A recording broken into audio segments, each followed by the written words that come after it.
Belum acara sudah pada pagi dari saya baiknya kita berdoa terlebih dahulu. Doa dimulai. Doa dimulai. Saya akan memperkenalkan panelis-panelis kita atau narasumber kita yang hebat yang akan mengisi acara sidang kita pada hari ini. Yang pertama, perkenalkan ada Kak Manggala Sakti Sasmita, SPM-nya. Beliau ini kebetulan CEO perusahaan itu. Terus selanjutnya adalah Kak Niko yang Saputra, Eskom, ini sebagai influencer ya. Selanjutnya ada Kak Mufida Hasna, Eskom, sebagai owner dari sebuah perusahaan. Oke, selanjutnya kita langsung masuk ke acara. Tapi sebelum itu, kita pastinya bakal meningkatkan fokus dulu nih supaya materi yang akan kalian serap pada hari ini tuh bisa masuk ke otak. Boleh kesediaannya untuk berdiri. Yang di belakang, saya akan menyanyikan lagu Balonku. Pasti udah pada tahu ya nanti. Nah, ketika nanti saya ganti warna balonnya sesuai yang saya sampaikan, dan benda yang warnanya itu meletus balon hitam dor. Ayo itu meletus balon merah dor. Ya. Ayo. Terima kasih semuanya. Boleh silakan duduk kembali. Kita masuk kepada isi acara kita, yaitu pemaparan materi dari narasumber kita. Di sini bukan dengan proses yang mudah. Saya telah mengalami berbagai proses hingga akhirnya saya bisa mengisi acara pada pagi hari ini. Saya sedikit cerita nih pengalaman saya. Saya bekerja pertama kali di bidang marketing dan sebagai karyawan. Company itu adalah salah satu perusahaan tekstil di daerah Surakarta. Dari digital marketing yang bisa membuat saya berdiri di tempat ini. Saya ucapkan terima kasih juga kepada Ibu Citra karena sudah menyempatkan waktunya hadir pada pagi hari ini. Bercerita singkat tentang perjalanan gimana sih cara saya menjadi influencer yang pada awalnya membuat konten-konten yang mungkin diawali dari kecil-kecil dan saya dapat mencapai titik sekarang ini. Dan saya bercerita sedikit tentang pengalaman hidup saya. Sebelumnya saya ini hanya seorang lulusan sarjana komputer dan hobi saya ini mencoba untuk membuka usaha, namun sayangnya saya mengalami kebangunan. Di mana teknik ini saya lagi bisa jadi owner dari Sambalmu yang sudah cukup terkenal di kancah Indonesia maupun internasional. Banyak ya pengalaman-pengalaman yang narasumber kita. Pastinya sangat-sangat terinspirasi karena ada pemaparan materi dari Kak Manggala. Digital marketing merupakan proses pemasaran maupun promosi suatu brand, produk maupun jasa secara digital atau melalui media sosial. Hampir semua orang memiliki akses internet, maka audiens yang mendapatkan dari digital marketing ini semakin banyak dan semakin mudah untuk diakses. Yang pertama, tujuan digital marketing yaitu dapat meningkatkan angka penjualan suatu produk. Ada selling point. Seperti namanya, selling point. Poin apa yang dijual dari produk tersebut. Nah, apa sih manfaat dari digital marketing? Pemasaran. Dapat meningkatkan loyalitas konsumen. Kemudian sarana tepat untuk branding dan membangun reputasi. Di sini ada 4 jenis yang sudah saya pakai dan terapkan di diri saya sendiri, yaitu Sambalmu. Sangat memudahkan konsumen untuk mengetahui apa sih bisnis Anda dan bagaimana informasi-informasi tentang bisnis Anda. Sangat efektif sekali teman-teman untuk menjangkau kalangan-kalangan yang kalian tuju. Strategi digital marketing. Yang pertama adalah SEM. Tadi sudah disebutkan oleh saudari Mufida. Itu tadi mengelola website agar mampu bekerja secara optimal dan mendapatkan peringkat paling atas pada mesin pencarian Google. Jadi sebenarnya cara ini juga sudah saya terapkan di perusahaan saya selama ini. Dan cara ini terbukti efisien.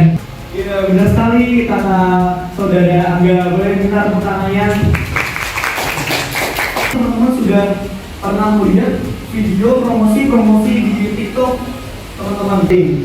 Nah, di sini saya juga pernah mendapatkan tawaran pekerjaan konten marketing dari saudari Mufida. Dan alhamdulillahnya produk saya ini jual laris teman-teman.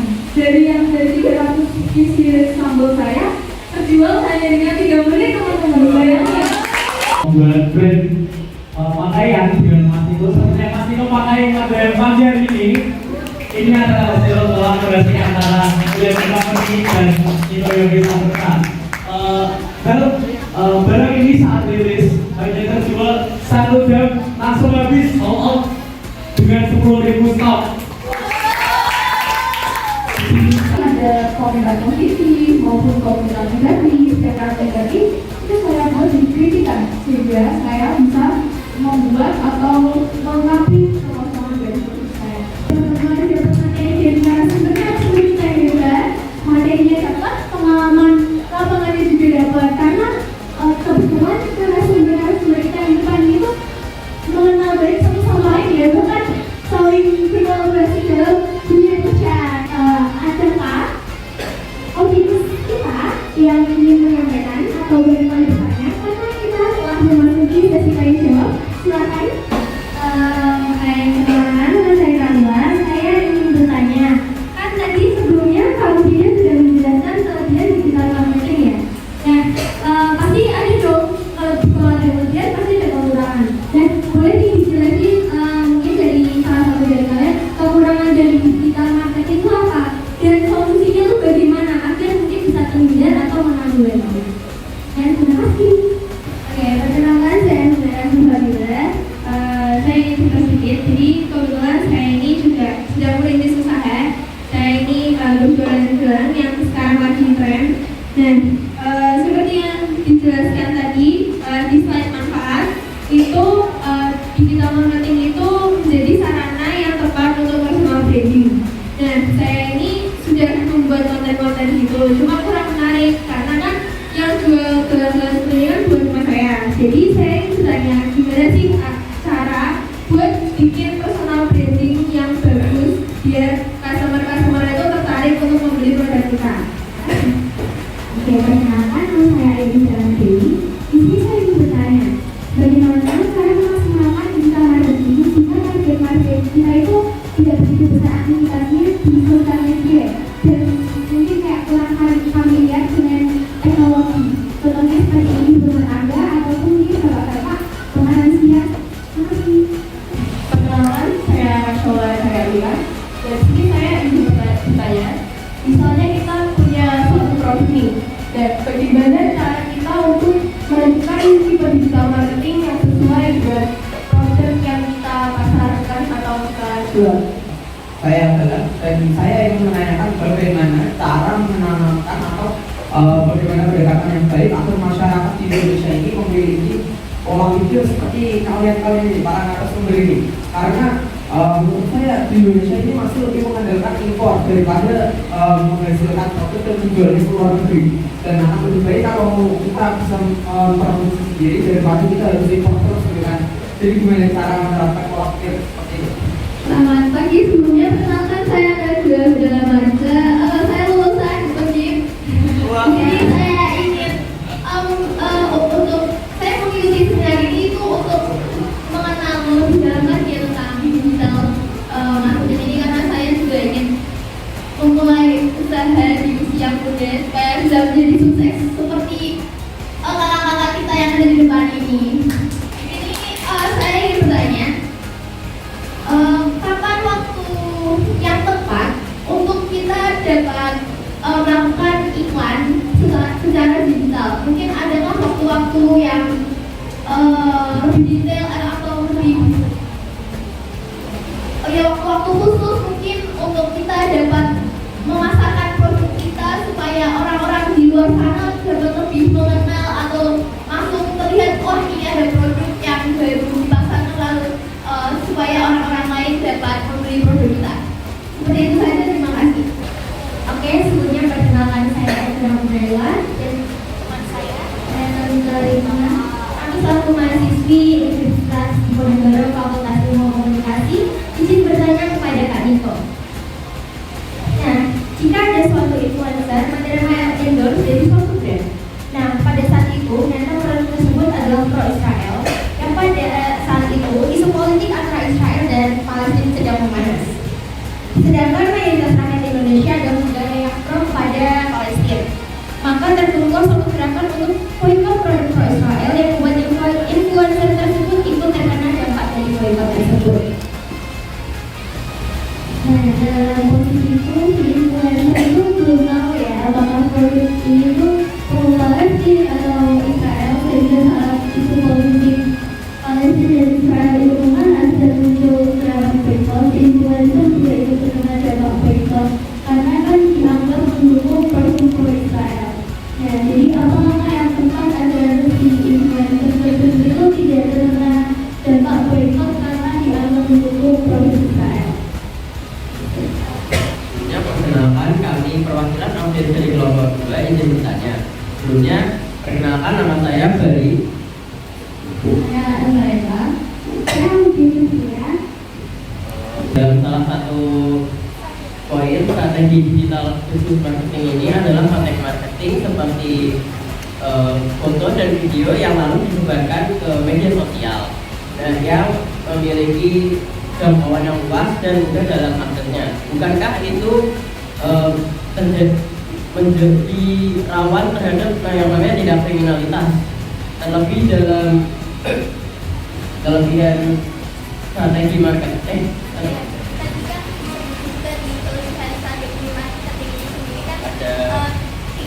Tingkat keterlibatan yang lebih luas, dan itu bukannya menjadikan presentase terjadinya tingkat kriminalitas dan konflik menjadi lebih besar ya? Kita juga punya contoh kasusnya yang pernah saya temukan itu. Jadi dia main itu mengambil desain dari promosi kita, foto dulunya dari kita, terus hasilnya dari kita, lalu dia diganti dengan brand lain.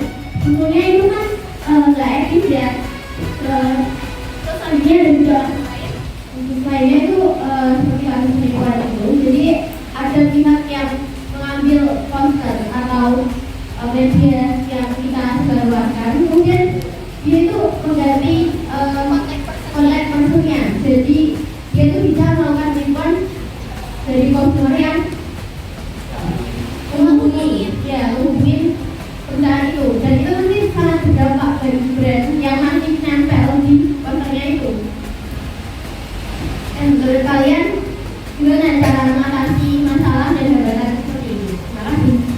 Karena sumber diskusi, saya jadi bisa pemanasan dulu agar itu kemudian supaya nggak itu serius banget kayak gitu standar ya. Biasanya ini kita akan ngelakuin ice breaking dulu nih bentar. Oke, silakan berdiri.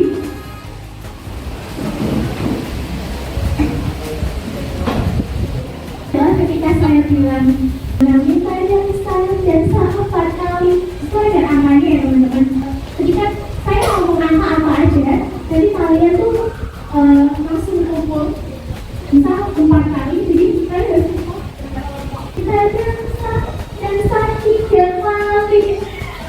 Ya, ada beda jangan kita dan saling 5 kali.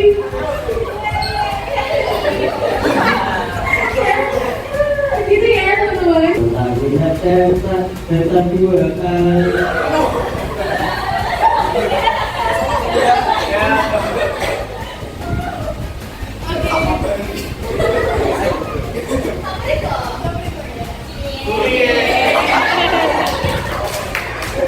Kita bangsa dan 6 kali.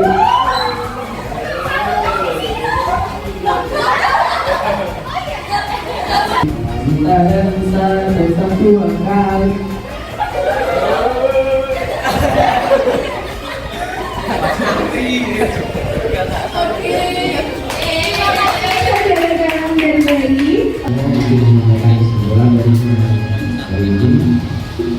Digital marketing itu merupakan salah satu upaya promosi yang dilakukan melalui media digital dan internet.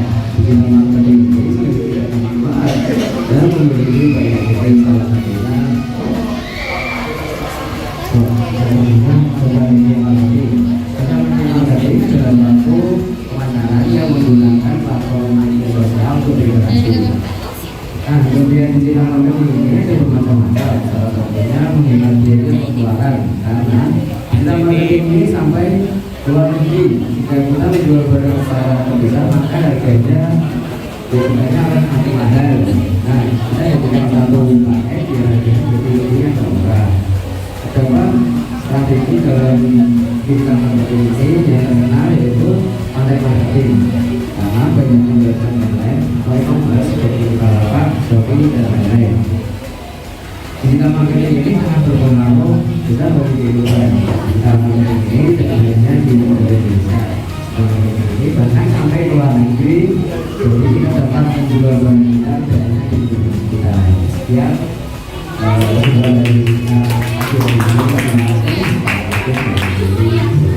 dan mau masuk penutupan untuk seminar kali ini. Sebelumnya minta tepuk tangan yang meriah untuk para narasumber kita yang sudah menjawab pertanyaan dan berbagi informasi dengan semangat luar biasa.